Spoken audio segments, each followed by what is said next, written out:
Le parvis de la gare est en train de changer de peau. Les anciens aménagements ont tous disparu. Mais il va falloir être patient 1 an au moins avant de découvrir son nouveau visage. Aux premières loges, Samuel Duval, le gérant du buffet de la gare, se félicite de ses travaux malgré la baisse temporaire de son activité. On voyait quand même bien que ça avait besoin d'être rafraîchi et d'être complètement rénové, avec une mise aux normes, notamment sur la nouvelle passerelle avec des ascenseurs. Voilà, je crois que pour les usagers, ça va être quand même superbe, un outil hyper important et ça va apporter une dynamique et une plus-value à ce quartier. Sur le chantier, ce véhicule spécial mesure la portance des sols avant les prochaines étapes. L'ensemble des terrassements généraux a été réalisé.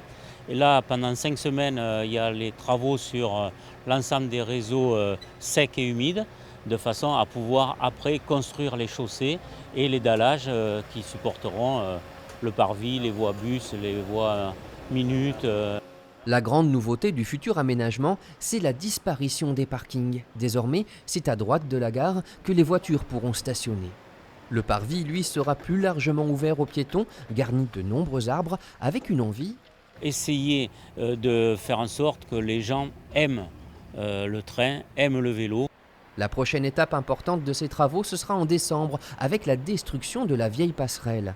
Une opération qui nécessitera l'arrêt total du trafic pendant 48 heures et pour les piétons, un long détour pendant de longs mois, car la nouvelle passerelle ne sera opérationnelle que fin 2022.